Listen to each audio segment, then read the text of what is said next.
जय हिंद मित्रों।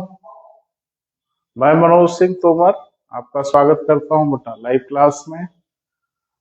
जल्दी जुड़े बेटा हमारे मित्र, लाइव क्लास शुरू की जाए।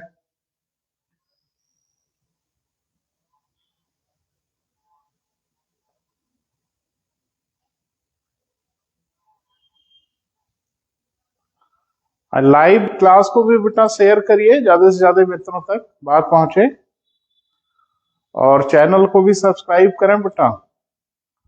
नया चैनल है, आप लोगों के सहयोग की अपेक्षा है बेटा। बाकी हम तो आपकी सेवा में उपस्थित ही हैं, बात कर रहे हैं। ज्यादा से ज्यादा मित्र बेटा जुड़े जल्दी से जल्दी। ज्योग्राफी सामान्य अध्ययन सिविल सर्विसेज के लिए बेटा ऑफलाइन क्लास को आपके लिए लाइव किया जा रहा है, और जो भी मित्र किसी इंस्टीट्यूट वगैरह में नहीं पढ़ पा रहे हैं, नहीं जा पा रहे हैं, तो उनके लिए हम प्रतिदिन बेटा इसी पेज पर यानी आर्या कैरियर पॉइंट के पेज पर आपको लाइव कक्षाएं उपलब्ध कराते हैं बेटा। तो अभी हम लोग ज्योग्राफी जनरल स्टडी पे बात कर रहे हैं, भूगोल सामान्य अध्ययन पे। और अभी हम लोग का जो एरिया है जहां हम लोग बात कर रहे हैं बेटा वो विश्व का भूगोल है, वर्ल्ड ज्योग्राफी पे हम लोग बात कर रहे हैं। जैसे वर्ल्ड ज्योग्राफी पे हमारी बात कंप्लीट होगी बेटा, हम भारत के भूगोल पे बात करेंगे। हर टीचर को पढ़ाने का अपना अपना तरीका है। कुछ टीचर इंडियन ज्योग्राफी को पहले पढ़ाते हैं, मैं बाद में पढ़ाता हूँ बेटा। कारण सिर्फ इतना सा है कि जब हम ज्योग्राफी के ढेर सारे फिनोमेना से परिचित हो जाएंगे तो उन्हीं का एप्लीकेशन इंडियन ज्योग्राफी को पढ़ाते समय करना पड़ता है, तो आप बहुत आसानी से चीजों को समझ पाते हैं। तो ज्यादा से ज्यादा मित्र जुड़े और हम अपनी क्लास को शुरू करें। तो हम लोग बात कर रहे थे बेटा जो पवन है पूरी धरती पर, जो विंड्स चलते हैं वो कितने प्रकार के हैं। तो उस पर हम लोगों ने बात किया था कि कुछ पवन ऐसे होते हैं जो अस्थायी वायुदाब की पट्टियों का अनुसरण कर वर्ष भर निरंतर एक ही दिशा में चलते हैं, उनको हम लोग अस्थायी पवन कहते हैं। क्लियर है बेटा? प्लेनेटरी विंड कहते हैं। ये 3 प्रकार के होते हैं, easterly, westerly and polar wind. Hindi में इनको पूर्वा पवन या वाणिज्य पवन, पश्चिमा पवन या विरुद्ध वाणिज्य पवन या ध्रुवी पवन कहते हैं। व्यापक चर्चा मैंने पिछले वीडियो में किया है लाइव क्लास में। हाँ, इस लाइव क्लास को हम 12 बजे तो बेटा लाइव करते ही हैं, लेकिन उसके बाद हम फिर इसको यूट्यूब के अपने चैनल पे अपलोड भी कर देते हैं। तो जिन मित्रों का छोटे वोटे वहां से जाके पढ़ सकते हैं, कोई परेशानी नहीं है। 12 फिर हम लोगों ने बात किया अस्थायी या सामयिक पवन। तो अस्थायी या सामयिक पवन क्या है बेटा? नाम से ही स्पष्ट है कि ऐसे पवन जो समय काल और ऋतुओं के अनुसार अपने मार्ग में परिवर्तन ले आते हैं, यानी वो अस्थायी रूप से एक निश्चित दिशा में ना चलें। ऐसे पवनों को हम लोग अस्थायी या सामयिक पवन कहते हैं। इसमें हम लोगों ने sea bridge, land bridge, mountain bridge, valley bridge, जिसको कैटाबैटिक और एनाबैटिक विंड कहते हैं, पढ़ा। फिर हम लोगों ने साइक्लोन और एंटी साइक्लोन पे चर्चा शुरू किया है। तो हम लोगों ने साइक्लोन पढ़ लिया है बेटा। साइक्लोन में क्या पढ़ा?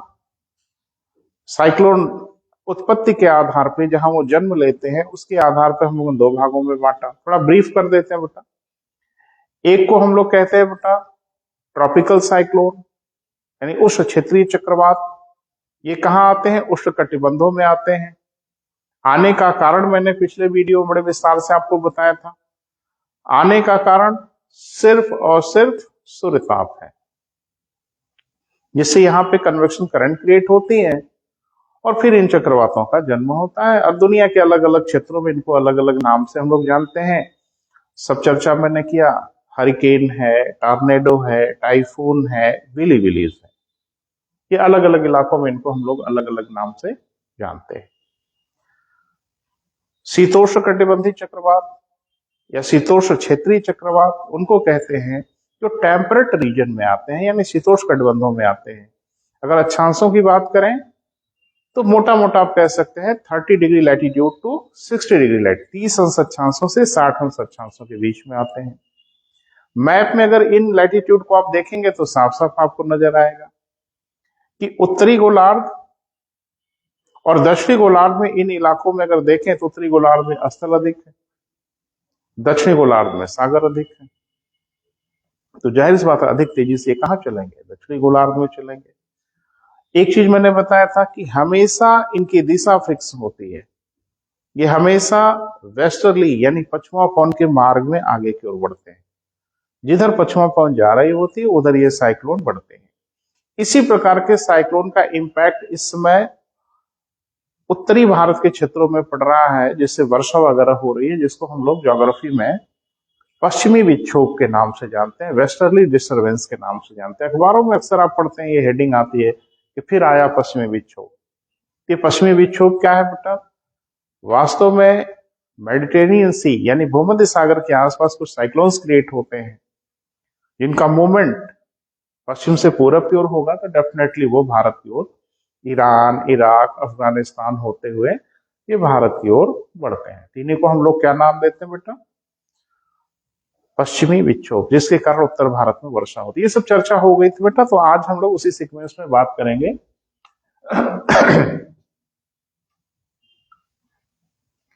एंटी साइक्लोन, तो बड़ा अच्छा टॉपिक है बेटा, ध्यान से पढ़िए, थोड़ा समझने की कोशिश करिए। सिविल सर्विसेज वगैरह में ढेर सारे कंपटीशन, बहुत अच्छे प्रश्न पूछे जाते हैं। हिंदी में इसको हम लोग क्या कहते हैं बेटा? प्रति चक्रवात। थोड़ा सा रिवाइज कर लेते हैं बेटा। प्रति चक्रवात आने की दशा क्या होगी बेटा? आपसे बात हुई थी कि वायुदाब की पट्टियां तो सर्कुलर फॉर्मेट में क्रिएट हों, लेकिन ऐसा सर्कुलर फॉर्मेट में क्रिएट हो कि केंद्र की तरफ क्या हो बेटा? हाई प्रेशर हो, और बाहर की ओर क्या हो? लो प्रेशर हो, तो प्रति चक्रवात उत्पन्न होते हैं। प्रति चक्रवात की एक कंडीशन मैंने बताया, या कहीं भी कंडीशन ये लागू होगी कि पवन हमेशा हमेशा, ध्यान से सुनना बेटा, पूरी ज्योग्राफी में कहीं भी इसका एक सिंगल एक्सेप्शन नहीं है, एक अपवाद नहीं है। इस पूरी धरती पर, पूरी अर्थ पर कहीं भी कभी भी कोई भी पवन चलेगी तो उसे हर हाल में हाई प्रेशर से लो प्रेशर की ओर चलना होगा। तो हमेशा हाई प्रेशर से लो प्रेशर की ओर जाएगी, यानी केंद्र से बाहर की ओर जाएगी। और एक नियम और मैंने बताया था कि पवन जब भी चलेगी बेटा, जिधर से जिधर चलेगी चले, कोई परेशानी नहीं है, लेकिन एक नियम का पालन करना होगा कि उसे हाई प्रेशर से लो प्रेशर की ओर जाना होगा। दूसरा, उसे कोरियोलिस फोर्स के कारण फेरल के नियम का पालन करना होगा, इसका भी पालन करना ही होगा। और फेरल का नियम क्या कहता है? कई बार आपसे चर्चा हो चुकी है कि नॉर्दर्न हेमिस्फीयर में ये हमेशा अपने मार्ग से दाहिनी ओर घूमेंगी। जो भी इनका एक्चुअल पाथ होगा उससे वो किधर बेटा? राइट हैंड साइड में मुड़ेंगी। और साउदर्न हेमिस्फीयर में हमेशा हमेशा, नॉट अ सिंगल एक्सेप्शन, एक अपवाद नहीं है, हमेशा ये अपने मार्ग से बाईं ओर मुड़ेंगी। तो बस इसी के हिसाब से आप समझ लें। अब ये साइक्लोन अगर आया होगा तो कहीं जरूर आया होगा, उत्तरी गोलार्ध में आया होगा या दक्षिणी गोलार्ध में एंटी साइक्लोन आया होगा। तो जाहिर सी बात है कि अगर आप मान लें कि ये है इक्वेटोर, तो ये किधर आ गया बेटा? उत्तरी गोलार्ध में। हवाएं केंद्र से बाहर की ओर निकलेंगी, हवाएं केंद्र से बाहर की ओर जाएंगी, लेकिन ये नॉर्दर्न, कौन सा हेमिस्फीयर है बेटा? नॉर्दर्न हेमिस्फीयर है, इसे अपने मार्ग से दाहिने ओर घूमना होगा। तो ये घूम जाएंगी इधर, ये भी घूम जाएंगी इधर, और ये भी घूम जाएंगी इधर, और ये भी घूम जाएंगी इधर। तो हमारे किधर घूम रही हैं? इधर। यानी तय हो गया कि अगर नॉर्दर्न हेमिस्फीयर में एंटी साइक्लोन आएगा तो जो हवाओं का मूवमेंट होगा, गोल गोल तो घूमते ही हैं बेटा चक्रवात में, लेकिन इसमें हवाएं जो गोल गोल घूमेंगी प्रति चक्रवात में, तो उत्तरी गोलार्ध में घड़ी की सुइयों की दिशा में, देखो क्लॉकवाइज डायरेक्शन है, जिसको हिंदी में हम लोग क्या कहते हैं बेटा? दक्षिणावर्त। और अगर ये दक्षिणी गोलार्ध में आएगा, साउदर्न हेमिस्फीयर में आएगा, तो पवन फिर गोल गोल घूमेंगे। लेकिन ये गोल गोल क्यों घूमेंगे बेटा? कोरियोलिस बल और फरल के नियम के कारण, और ये हो जाएंगी एंटी क्लॉकवाइज डायरेक्शन में, इसका उलट। ये सब चर्चा हुई है बेटा। अब थोड़ा सा ये समझना है कि जो प्रति चक्रवात आते हैं वो कहाँ आते हैं, उनका घर कहाँ है। तो अगर आपको याद हो बेटा, तो एक दिन मैंने आपसे बात किया था वायु दाब की पट्टियां, एयर प्रेशर बेल्ट। इसमें मैंने बताया था कि जो इक्वेटोरियल रीजन से उठी हुई वायु होती है, गर्म होकर जो ऊपर को उठती है, वो जाने की कोशिश तो करती है ध्रुवों की ओर, लेकिन कोरियोलिस और फेरल के नियम के कारण 30 अंश अक्षांशों तक जाते जाते, ऐसे देखो, डायग्राम से देखने की कोशिश करिए बेटा, ये इक्वेटोर है। अब यहां चूंकि गर्मी धरती पे सबसे अधिक मिलती है, कई दफा आपको बताया मैंने, यहां से जब हवा ऊपर को उठती है और यहां हवा नीचे की ओर आती है, क्योंकि यहां ठंडक है, हमारी ठंडी होगी नहीं। ये जो उठी हुई वायु है, ये ऊपर से जाने की कोशिश करती है कहां, ध्रुवों की ओर। लेकिन होता यह है कि ऊपर की ओर जाने की कोशिश तो करती है, लेकिन अभी आपने पढ़ा कि कोरियोलिस फोर्स और फेरल के नियम के कारण ये अपने एक्चुअल पाथ पे या अपने वास्तविक मार्ग पर नहीं चल पाएगी, इसे अपने मार्ग से दाहिने ओर घूमना होगा, और दक्षिणी गोलार्ध में बाईं ओर घूमना होगा। तो थोड़ा सा दाएं बाएं का ज्ञान तो जरूरी है ना बेटा, इसका दाहिना किधर है आप समझ रहे हैं, दैट डायरेक्शन। तो ये क्या करती है कि लगभग 30 डिग्री लैटिट्यूड तक जाते जाते ये बिल्कुल इसी के पैरेलल हो जाती है, और इसको भी जाना था साउथ पोल की तरफ, मंजिल तो यही थी, पहुंचना तो यही था। तो वो सुना है ना, जाना था जापान पहुंच गए चीन, तो कुछ वैसा ही मामला हो जाता है। इसको जाना था तो साउथ पोल पे, और इसको जाना था नॉर्थ पोल पे, लेकिन वो चली तो, लेकिन कोरियोलिस बल और फेरल के नियम ने इसके मार्ग को परिवर्तित कर दिया, और ये दक्षिणी गोलार्ध में किधर बेटा, अपने मार्ग से बाईं ओर। तो इसका बायां किधर होगा, ये थोड़ा रीजनिंग का मामला है। हाँ बिल्कुल, हमारे मित्र इशारा कर रहे हैं। तो ये भी इतना बेटा 30 अंश दक्षिणी अक्षांश यानी 30 डिग्री साउदर्न लैटिट्यूड पे ये भी इसके समानांतर हो जाती है। इसका मतलब ये हुआ कि 30 अंश अक्षांशों के आसपास ये हवाएं नीचे की ओर उतरने लगती हैं ठंडी होके, क्योंकि जाना था इधर और हो गई इसके पैरेलल। अब तो जाहिर सी बात है वहीं धरातल पे उतरेंगी, और वायु जहां नीचे की उतरती है वहां बनता है हाई प्रेशर। क्लियर है बेटा? तो एक बात तय हो गई कि 30 अंश अक्षांशों के आसपास हमेशा हाई प्रेशर बना रहता है। ज्योग्राफी में इसी को हम लोग हॉर्स लैटिट्यूड कहते हैं, अश्व अक्षांश कहते हैं। पढ़ा होगा आपने, और आपसे पूछा भी गया है कई दफा, और क्यों कहते हैं इसके पीछे कुछ कहानियां हैं, सेलर्स की, नाविकों की कहानियां हैं, घोड़े का व्यापार व्यापार से जुड़ा हुआ है मामला, तो वो सब आप सबको पता है, उसमें बहुत डिटेल में जाने की जरूरत नहीं है। लेकिन इसी को हम लोग क्या बोलते हैं बेटा, हॉर्स लैटिट्यूड। अब ये देखा जाता है कि 30 डिग्री अक्षांशों पे मुख्य रूप से सागरों पर वर्ष भर थ्रू आउट ईयर प्रति चक्रवात की स्थिति बनी रहती है, हमेशा एंटी साइक्लोन की स्थिति बनी होती है। एंटी साइक्लोन में क्या होती है बेटा, हवाएं बाहर की ओर निकलती हैं, तो जाहिर सी बात है हवाएं अगर बाहर की ओर निकलेंगे तो आकाश एकदम स्वच्छ होगा।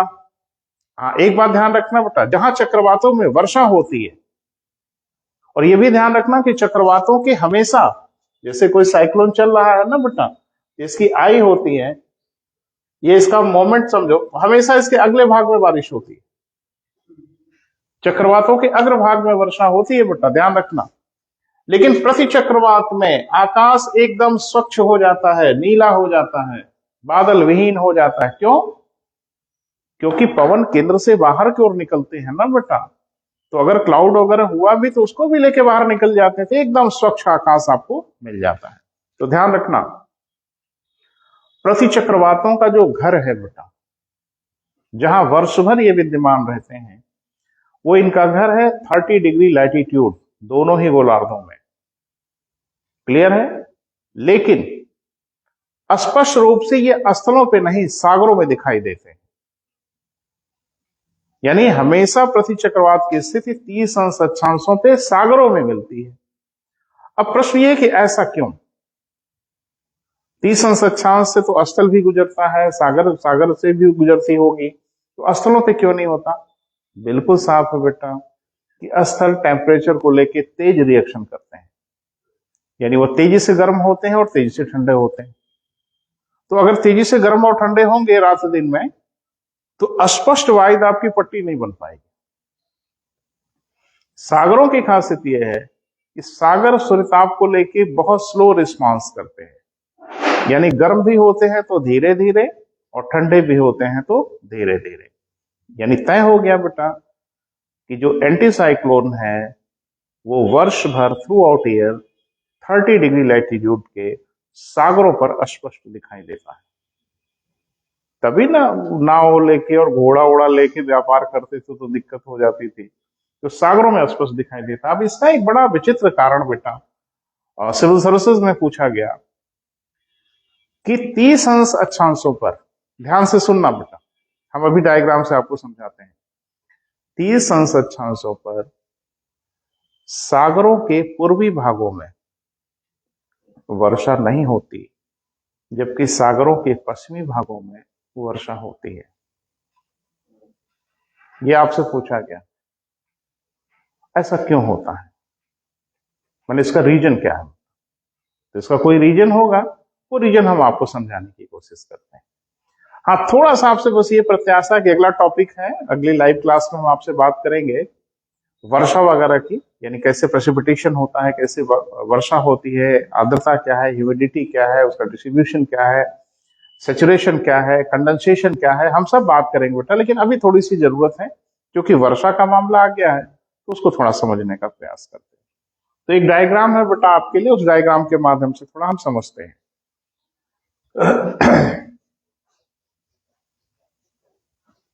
कि आखिर 30 अंश, ये तो तय हो गया ना बेटा कि 30 अंश अक्षांशों पर वर्ष भर प्रति चक्रवात की स्थिति बनी रहती है, लेकिन सागरों की यह स्थिति पूरी तरह से अस्पष्ट है बेटा। क्लियर है? तो इसी को थोड़ा हम लोग समझने का प्रयास करते हैं एक डायग्राम के माध्यम से।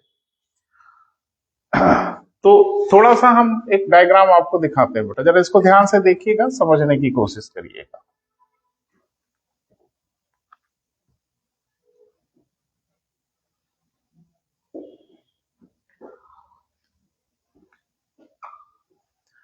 ये हम लोग मान लेते हैं बेटा 0 डिग्री लैटिट्यूड, शून्य अंश अक्षांश है ये।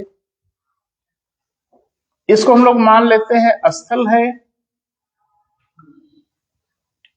इसको भी मान लेते हैं क्या बेटा, स्थल है। इसको हम लोग मान लेते हैं कि ये सागर का इलाका है। मैंने अभी क्या कहा बेटा कि 30 अंश अक्षांशों पर सागरों पर वर्ष भर प्रति चक्रवात की स्थिति बनी रहती, तो 30 अंश भी दिखा दिया जाए। मान लो ये 30 अंश है, 30 डिग्री है, 30 डिग्री नॉर्थ, और ये मान लेते हैं हम लोग 30 डिग्री साउथ। इधर स्थल है, इधर स्थल है, बीच में सागर है। क्वेश्चन क्या था कि सागरों के पूर्वी भागों में 30 अंश अक्षांशों पे वर्षा नहीं होती और पश्चिमी भागों पे वर्षा होती। इसलिए आपने नोटिस किया होगा कि 30 अंश सागरों के पूर्वी भागों में, माने पूरब की तरफ, आपको डेजर्ट नजर आएंगे, और 30 ही इस अक्षांशों पे सागरों के पश्चिमी भागों में कोई डेजर्ट नहीं होता, जबकि लैटिट्यूड वही है, मरुस्थल। अरे भाई, इधर अगर आप देखो तो अफ्रीका में सहारा का मरुस्थल है, नीचे के अफ्रीका के हिस्सा में देखोगे तो कालाहारी का मरुस्थल है। 30 अंश अक्षांशों पे ही है, और उन्हीं अक्षांशों पे अगर इधर देखोगे तो दक्षिणी अमेरिका में कोई मरुस्थल नहीं है, कम से कम तटों के आसपास यहां भी नहीं है कोई मरुस्थल। तो आखिरकार इसका कारण क्या है कि 30 अंश अक्षांशों पर सागरों के पूर्वी भागों में वर्षा नहीं होती, जबकि सागरों के पश्चिमी भागों में वर्षा होती है, या 30 अंश अक्षांशों पे स्थलों के पश्चिमी भागों में वर्षा होती है और पूर्वी भागों में वर्षा, बोले बेटा, सॉरी, 30 अंश अक्षांशों में स्थलों के पश्चिमी भागों में वर्षा नहीं होती, पूर्वी भागों में वर्षा होती है स्थल के संदर्भ में। और सागर के संदर्भ में आप बोलेंगे तो ये कहेंगे कि सागरों के पूर्वी भागों में वर्षा नहीं होती, पश्चिमी भागों में वर्षा होती है। क्लियर है बेटा? ऐसा क्यों होता है, थोड़ा इसी को समझना है। तो मैंने अभी कहा ना बेटा कि हॉर्स लैटिट्यूड का इलाका है, सागरों में बड़ा स्पष्ट रूप से प्रति चक्रवात की स्थिति बनी होती है। तो थोड़ा बना के चेक कर लिया जाए, देख लिया जाए। प्रति चक्रवात की स्थिति अगर आएगी तो यहां होगा हाई प्रेशर और बाहर की ओर होगा क्या बेटा, लो प्रेशर। अरे प्रति चक्रवात में यही होता है ना बेटा कि केंद्र में हाई प्रेशर होता है, बाहर की ओर लो प्रेशर होता है, यहां हमेशा बना रहता है। वही हाल इधर भी होगा। This is high pressure and this is low pressure. अभी हम लोगों ने पढ़ा कि नॉर्दर्न हेमिस्फीयर में यानी उत्तरी गोलार्ध में जो पवन है वो अपने मार्ग से किधर बेटा, दाहिनी ओर घूमती है, और दक्षिणी गोलार्ध में किधर, बाईं ओर घूमती है। तो थोड़ा करके देख लेते हैं। अब यहां से जो पवन चलेगी वो इधर की ओर जाएगी, लाइक दिस। देखिए और समझने का प्रयास करिए बेटा।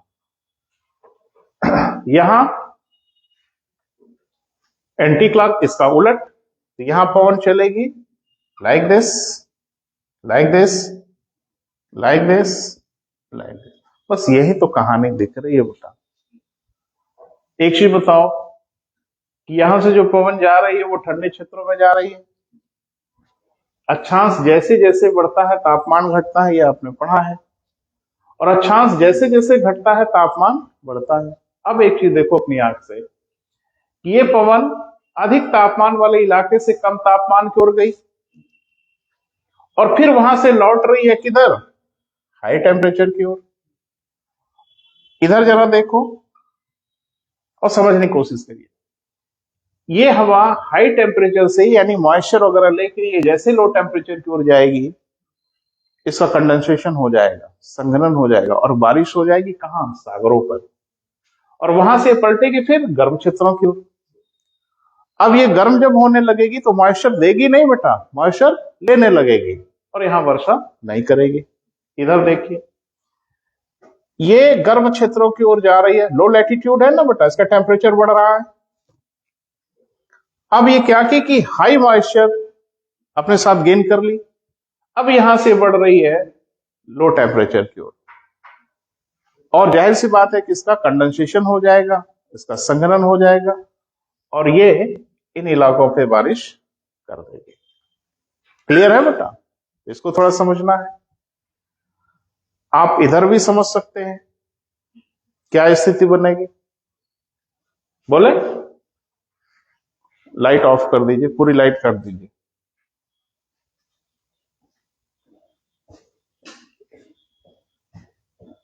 हाँ, कुछ लाइट का इश्यू है बेटा।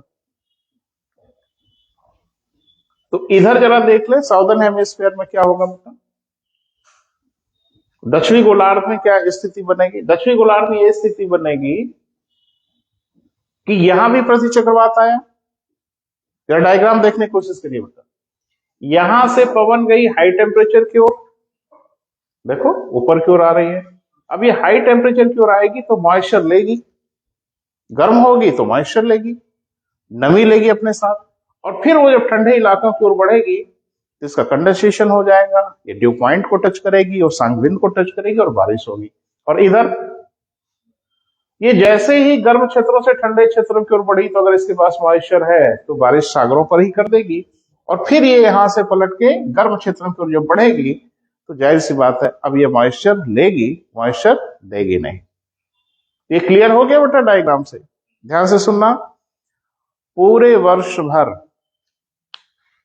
संपूर्ण वर्ष में 30 अंश अक्षांशों पर सागरों में स्पष्ट रूप से प्रति चक्रवात की स्थिति बनी रहती है, एंटी साइक्लोन की कंडीशन बनी रहती है।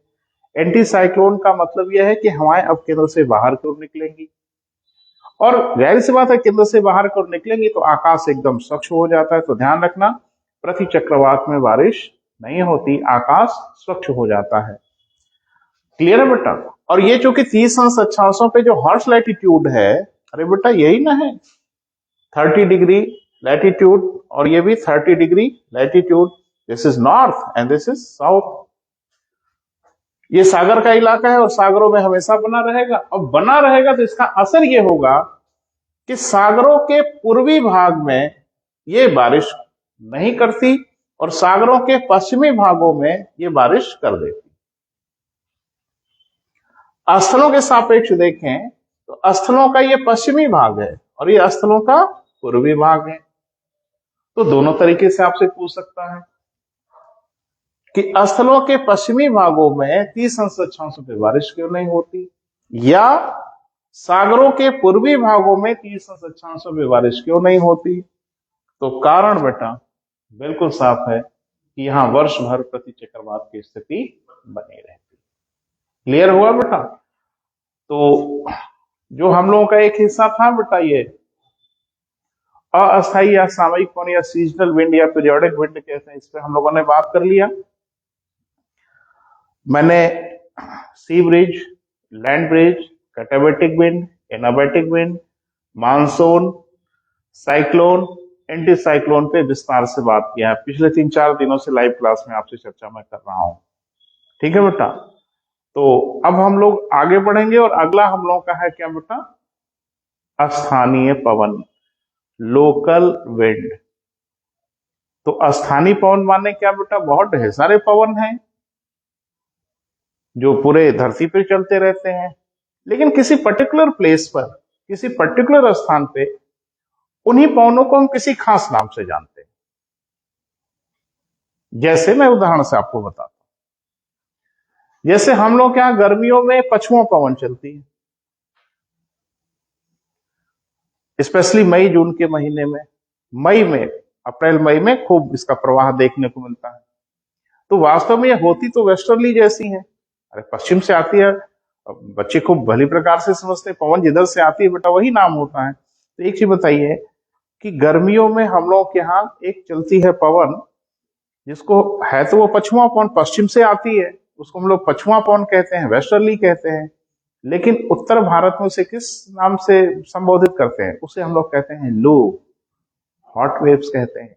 ये जो लू है, लोकल नेम है, ये पूरी धरती पर नहीं पछुआ पवन का नाम है, ये खाली उत्तर भारत में है। तो लू क्या हो गया बेटा, स्थानीय पवन। यही पवन जब विंटर्स में चलने लगती है, विंटर चल रहा है, जाड़े में जब चलने लगती है, जो पछुआ पवन आती है जाड़े में, तो है तो पछुआ ही, लेकिन इसका कैरेक्टर कितना बदल चुका होता है। यही पवन जो गर्मियों में आग उगल रही होती है, यही पवन अब जाड़े में कहर बरपा रही होती है ठंड के लिए। तो इसको हम लोग क्या नाम देते हैं बेटा, शीतलहर। और इसको हम लोग कहते हैं क्या बेटा, कोल्ड वेव्स। तो ये क्या है बेटा, ये लोकल नेम हो गया। और है क्या वो वास्तव में, है तो पछुआ पवन। ऐसे ही पूरी धरती पर कुछ जो लोकल जगहों पे पवनों का कुछ लोकल नाम से हम लोग पहचान देते हैं, और आपके कंपटीशन में बेटा बड़े धड़ल्ले से पूछा जाता है। सिरक्को क्या है, हरमट्टन क्या है, फान क्या है, बुरान क्या है, तो चिनूक क्या है, ये सब बार बार आपसे पूछा जाता है। तो अगले लेक्चर में बेटा हम आपसे विस्तार से बात करेंगे स्थानीय पवनों के बारे में, उनके कैरेक्टर के बारे में, और उनसे क्या क्या लोकल एरिया में इम्पैक्ट्स होते हैं, हम विस्तार से बात करेंगे। फिर से बेटा आपसे निवेदन करेंगे कि लाइव क्लास को ज्यादा से ज्यादा मित्रों तक शेयर करिए। ये आप कर सकते हैं। अरे शेयर करने का मतलब ये है कि अपने सोशल मीडिया में शेयर कर लो। और मेरा एक यूट्यूब चैनल है जो भी हाल में मैंने लॉन्च किया है, लगभग 1 महीना हुआ जब से हम आपको लाइव क्लास दे रहे हैं, तब से अपनी लाइव क्लास के हर वीडियो को मैं वहां पे अपलोड कर देता हूं। तो जिन मित्रों का छूटा हो वहां से जाके अध्ययन कर सकते हैं। चैनल को जरूर सब्सक्राइब करिए, लाइक करिए बेटा, आपका स्नेह अपेक्षित है। ठीक है बेटा, थैंक यू। कल फिर मिलेंगे, बात करेंगे।